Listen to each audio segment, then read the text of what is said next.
I've been a professor at Washington State University since 1994, and I focus there on international security, defense policy, international relations, and political psychology.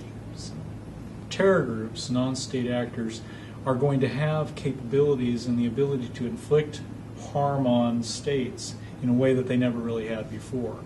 We lose that window of opportunity, a very precious one, that we might have to try to do the things that we can do to reduce our vulnerability. I see the bio threat as a more serious one long term for the U.S. Than the nuclear threat.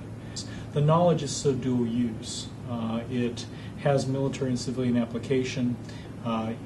Medical research that is out there showing how you can treat people, make them well, boost their immune systems, also gives you knowledge about how to do the reverse.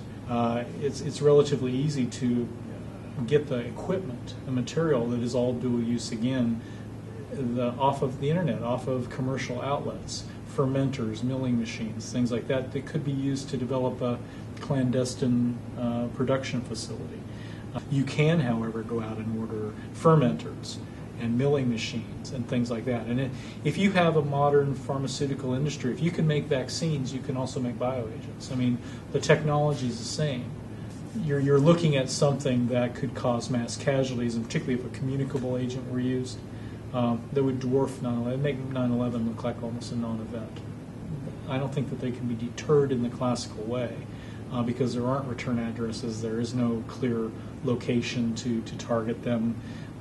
It's hard to find their centers of gravity to threaten to inflict harm that would make them not do things. And when you talk about groups like Al-Qaeda or cults, millennial cults or cults that are apocalyptic in nature, that really have more of an interest in causing casualties than trying to advance some sort of legitimate political grievance or something like that. I mean, obviously New Zealand probably isn't as much of a target for this sort of thing. I mean, for the U.S., I think we have to take it in a much more serious light because, obviously this is something that would be more likely to be used on the U.S. But at the same time, if something were used and it actually broke out, smallpox or something like that, even if it was the U.S. was the target, New Zealand could potentially be at risk of it spread just through normal travel.